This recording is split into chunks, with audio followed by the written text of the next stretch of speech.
Bonjour et lumière, bienvenue. Merci d'être resté fidèle et de toujours nous regarder, nous supporter, de partager les vidéos. Merci beaucoup. Alors, aujourd'hui encore, nous poursuivons avec notre nouvelle série de vidéos sur les cours de philosophie pour apporter notre soutien à l'éducation haïtienne. Je suis avec M. Oudi Edmé, comme d'habitude, pour notre deuxième épisode. Dans ce deuxième épisode, nous allons parler de l'histoire de la philosophie, la situer à son tout début, la Grèce antique, avec les présocratiques. Nous sommes à Milet, en Asie mineure, actuelle Turquie, au 6e siècle avant Jésus-Christ, avec des philosophes comme Thalès, Pythagore, Héraclite, qui s'interrogent. On passe du mythe à la raison. C'est le moment où on cesse de surnaturaliser la nature. C'est le moment où on commence à jeter les bases de la science, à s'interroger sur le fonctionnement du monde et non pas à apporter des réponses en passant par les dieux, les mythologies, mais de manière rationnelle. Alors, bonjour, bonsoir tout le monde et merci au professeur Caffarelli. Nous allons poursuivre avec notre série de conversations autour de la philosophie. Nous rappelons l'importance de ce petit travail qui consiste à faire à bâton rompu, pas un cours de manière académique, mais vraiment de faire une conversation permettant à nos auditeurs, à nos jeunes auditeurs particulièrement, de comprendre un peu l'histoire de la philosophie. Alors, comme vous allez expliquer le professeur Caffarelli, et ce qu'il souhaiterait dans la deuxième vidéo, ce serait qu'on explique d'où vient justement la philosophie. Qui remonte un petit peu au dès le 3e, 4e siècle avant Jésus-Christ. Et on doit vous dire, chers amis, que l'homme a toujours eu besoin d'expliquer le monde. Et avant que les premiers philosophes se mettent à réfléchir sur la nature, eh bien, il y avait ce qu'on a appelé les grands récits. Il faut rendre un hommage aux auteurs comme Homère, Virgile, etc., qui ont,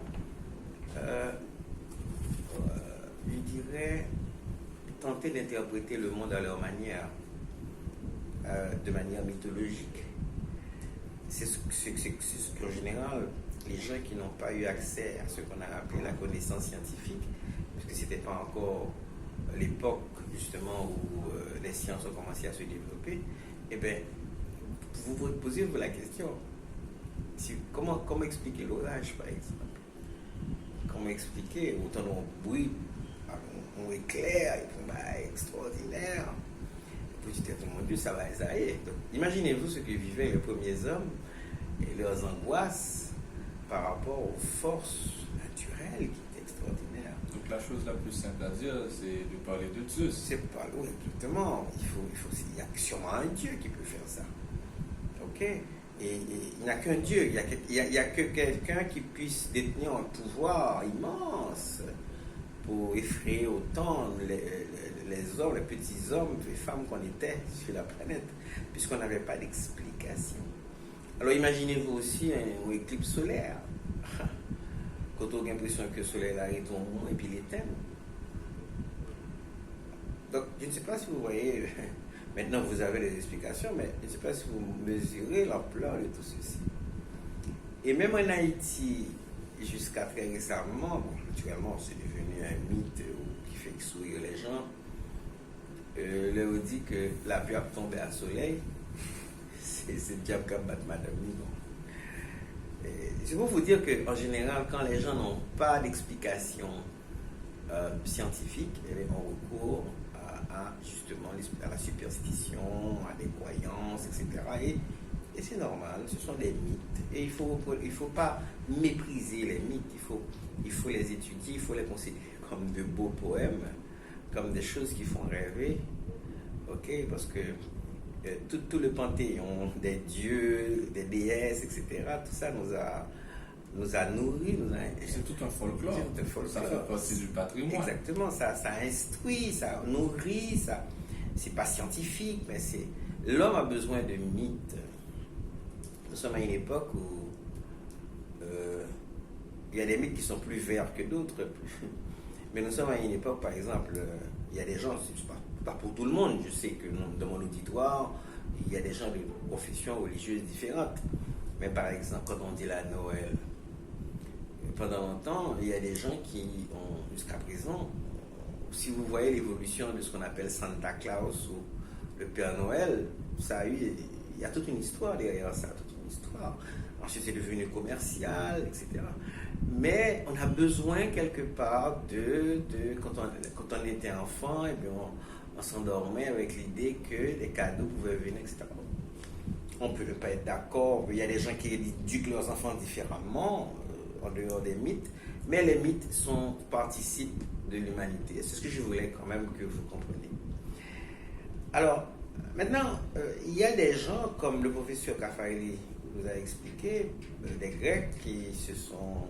Vous savez que c'est un grand archipel avec plusieurs petites cités-États, etc. Et particulièrement du côté de Milet, on a eu des gens qui ont fait qui se sont mis à s'interroger et qui se sont dit, mais... Alors, la première étape, c'est l'observation. La première étape, c'est l'observation. C'est très important ce que tu dis là. Et vous avez sûrement dans vos cours de philosophie, dans vos écoles respectives, vos messieurs vous ont sûrement parlé des principes de base de la science. Ok, c'est l'observation, c'est l'hypothèse, c'est l'expérimentation, ce sont des choses comme ça. Alors, je dois vous dire que les gens se sont mis à observer, à analyser, à regarder. Et il faut rendre grand hommage, comme je l'ai dit la semaine dernière, à ces premières pensées, ces premiers philosophes qui nous ont dessillé les yeux. Je disais qu'il faut rendre hommage à ces premiers penseurs.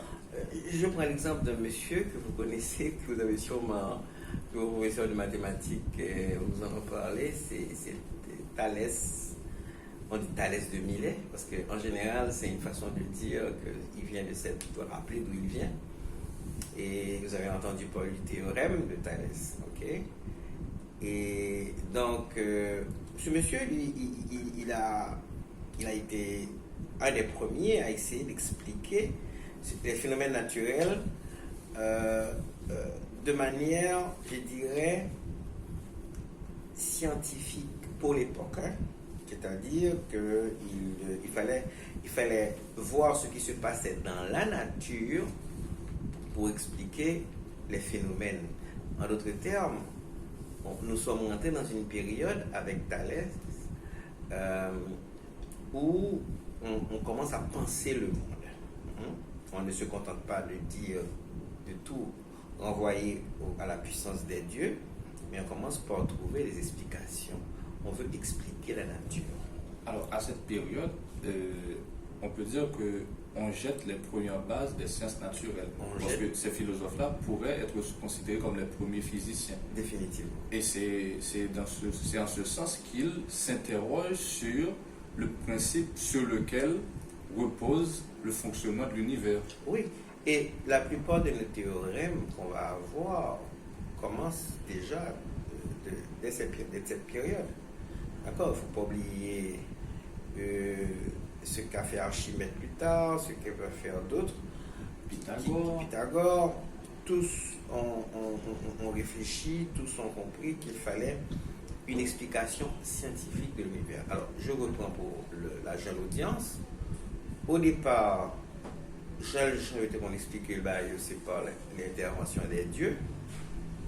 Et puis après, Thalès, et avec d'autres philosophes comme Anaximandre, Anaximène, Héraclite, Démocrite, tous vont essayer de trouver une explication naturelle aux événements qui se passent autour de nous. C'est-à-dire que comprendre le monde-là pour qui ça, par exemple, il y a tel phénomène qui produit, ça fait phénomène ça reproduit, et c'est pour ça que nous allons commencer à parler des éléments. On va parler des éléments. Alors pour Thalès, ce principe fondamental, c'est l'eau. C'est l'eau. Donc, comprenez bien, il faut pas sourire en disant que mais ça n'est que c'est comme ça, mais c'est important parce que déjà comprendre l'importance de l'eau. Vous voyez comment maintenant vous étudiez le cycle de l'eau. Vous voyez, c'est pour ça que le professeur Caffarelli disait tout à l'heure que ce sont les premiers physiciens, les premiers biologistes, les premiers... Alors Démocrite, il a émis des hypothèses sur l'atome. Sur l'atome, d'accord. Ça a donné l'atomisme à tout un courant. Alors aujourd'hui, vous avez la chimie nucléaire, vous avez tout ça. D'accord.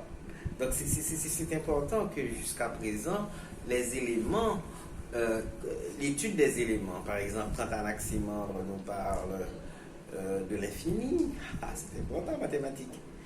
D'accord, la notion d'infini. Anaximène pour lui c'est l'air. Anaximène pour lui c'est l'air. Donc, et à ce moment-là, Héraclite et d'autres vont essayer de voir tous ces quatre éléments qui en général... c'est le feu. Et voilà.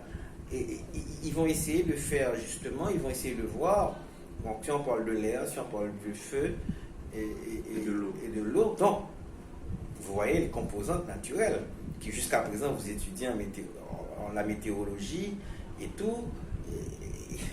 Aujourd'hui, quand on veut parler des phénomènes naturels, on dit que les éléments se déchaînent. Alors ces éléments-là ont été découverts. Les premières personnes qui nous ont parlé de ces éléments et qui nous ont essayé de comprendre, qui nous ont dit, mais si vous voulez comprendre la vie, il faut comprendre comment ces éléments-là fonctionnent. Jusqu'à aujourd'hui, nous ne les maîtrisons pas tout à fait. Bien sûr, aujourd'hui, nous avons des moyens technologiques pour aller au cœur des ouragans, pour essayer de comprendre ce qui se passe. Mais il y a toujours un voile. Il y a toujours un voile. Et on se rend compte que les ouragans deviennent de plus en plus forts, puissants. Depuis Katrina, on commence à avoir vraiment des choses que... Et c'est nourri par quoi?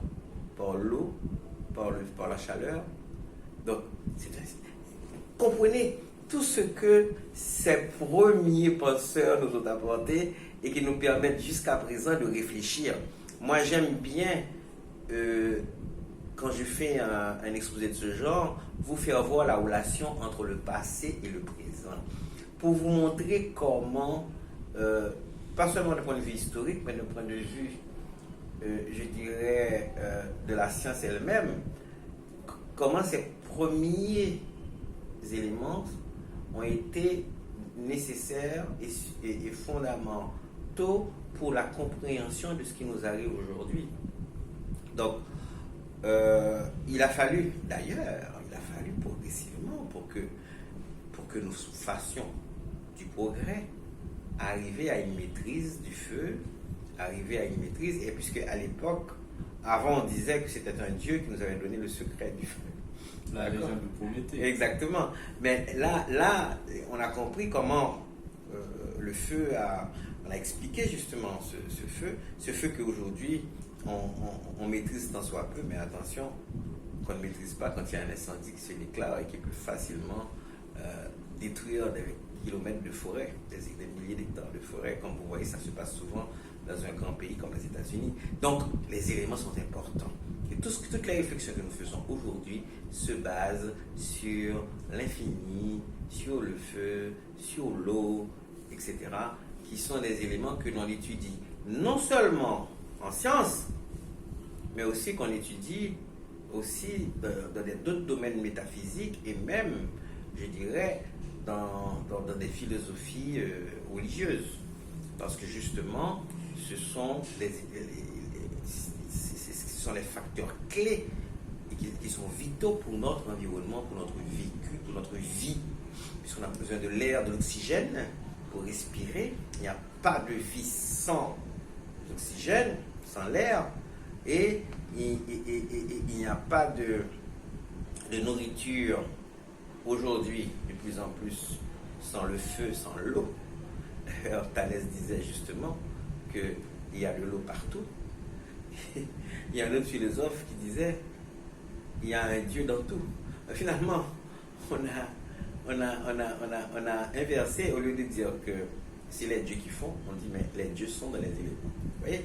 Donc, il y a toujours la même démarche. La même démarche, et pour montrer que justement ces merveilles qui sont autour de nous, de la nature, et ces incertitudes, même quand nous arrivons à les comprendre, eh bien, demeure quand même,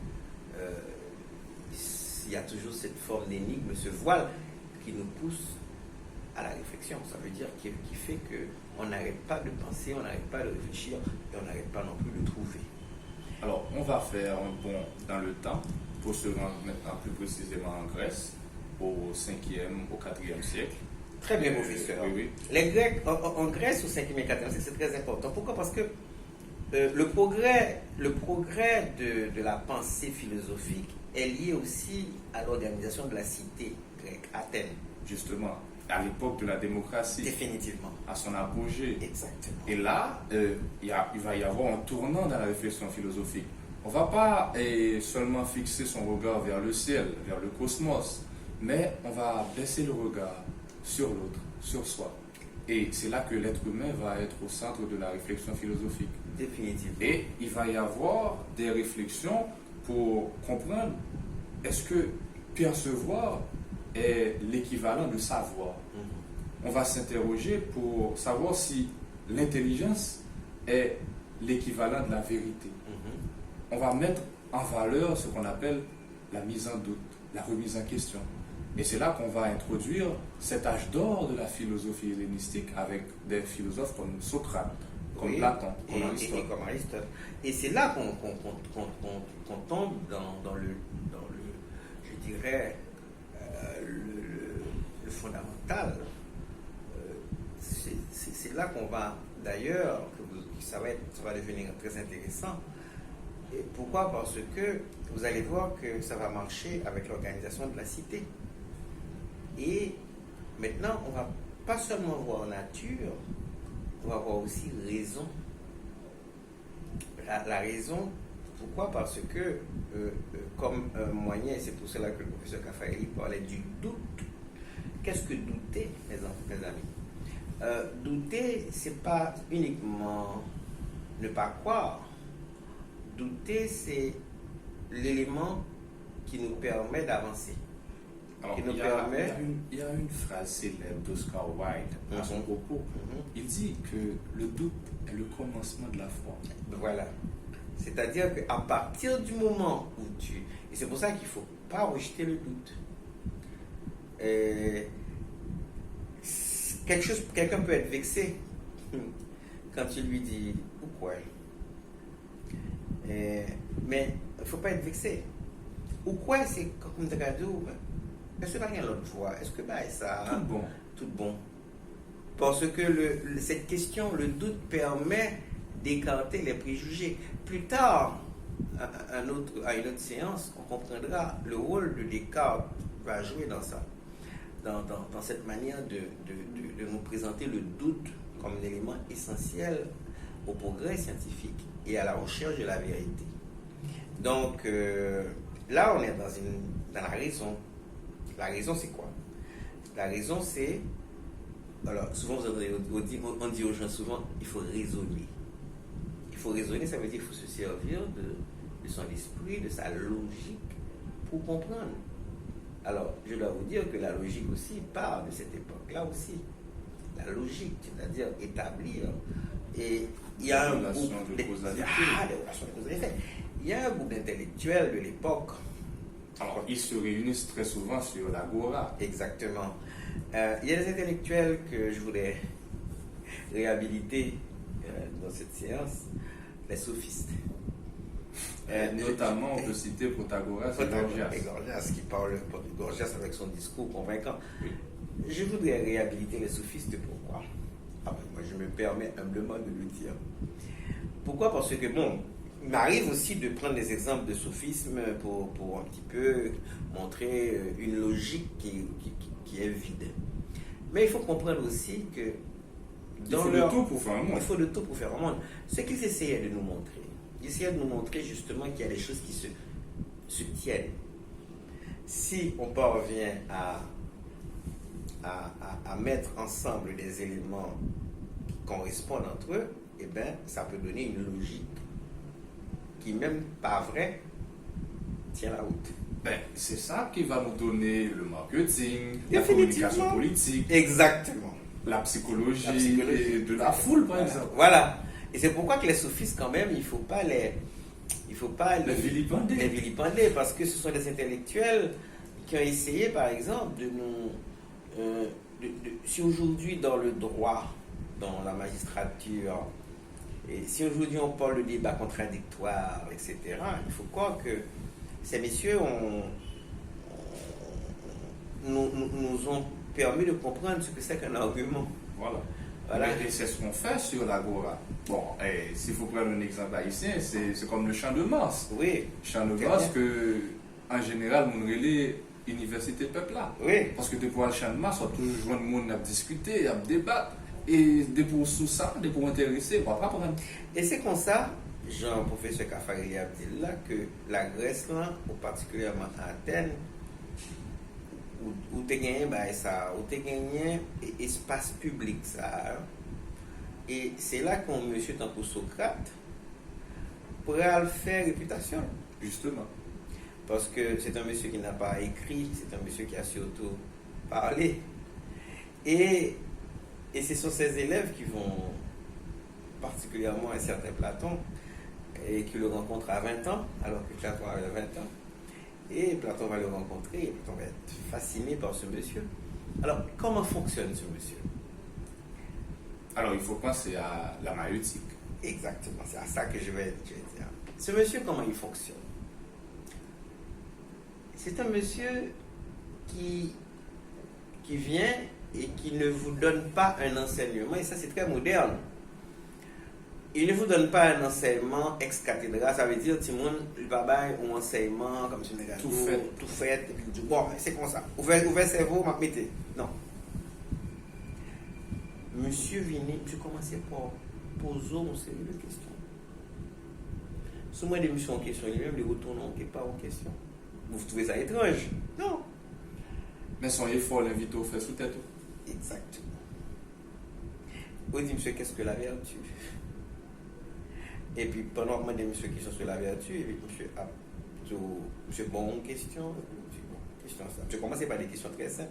Vous répondez, monsieur, de bon, souris qu'à répondre ça. Je continue à voir jusqu'à ce que monsieur, mais non. Et pour pouvoir répondre, qu'est-ce que la vertu? Parce que dans l'idée de Socrate, on a tous en nous des éléments de réponse. Il suffit d'avoir une méthode qui nous permette d'aller chercher cette connaissance que nous avons en nous. Ça, c'est profond, c'est très profond. C'est très profond. Il faut comprendre que la quête de la connaissance a je dirais, il y a deux aspects qu'il faut prendre. Il y a un aspect où on va vers l'extérieur pour se trouver, et un aspect où on fait le chemin inverse. Et c'est pour ça que, par exemple, il y a des gens qui vous disent j'ai fait une révélation. Il ne faut pas mépriser ça, la révélation. On va dire ah, mon nom sont non. Mais même en philosophie, Paul. Et il y a chez Platon l'idée de réminiscence. De réminiscence. C'est-à-dire que souvent, par contre, si on voit ça, donc on a parlé une fois, ah, ok, bla. Ça veut dire. Ça veut dire qu'on va avec on l'autre monde dit, et puis qu'on y a. Il vibre dans nous-mêmes, et puis il quoi sorti, et puis qu'on y a clac, lumière allumée dans la tête, tout, et pour ouais. Et ça, nous comprenons là. C'est très intéressant, ça, notre fait là. Et je remercie le professeur Raffaelli justement de l'offrir ça face au public, parce que c'est très important de comprendre que pour qu'on ait fait deux bagages pour faire. On démarche externe, voilà, dans le livre, qu'on y a sur Internet, dans les professionnels, dans la conférence, c'est pour ça qu'on est. On connaît tout, l'on arrêté en dedans, pour réfléchir, pour méditer, ou passer dans la tête plusieurs fois, et pour découvrir des bagages. Et puis, il y a des bagages à découvrir, il y a des lumières qui rentrent dans haut, mais et vous dites, oh, pas de continuer de tout bagages ça. Et des fois, on se prend tête tout, à ouais, qu'il y a des bagages qui sortent dans nous-mêmes. Donc, Socrate, justement, le professeur Caffarelli a parlé tout à l'heure de maïeutique socratique. Ça veut dire, par exemple, quelque part, C'est un accouchement de l'esprit. Un accouchement de l'esprit. N'oublions pas que la maman de Socrate Était sage-femme. Moi, mais ça. Moi, mais. C'est une belle métaphore, ça. Cette relation entre une maman qui fait accoucher les corps Et un fils. et un fils qui fait accoucher l'esprit. Parce que finalement, mes enfants, tout part de modèle dans la vie. Et ce modèle peut être transféré à une autre pratique. Et c'est comme ça. Bientôt, quand vous serez, enfin, peut-être qu'il y en a parmi vous qui le sont déjà, en mathématiques, vous entendez parler de modélisation. Tout part justement d'un modèle, d'un concept.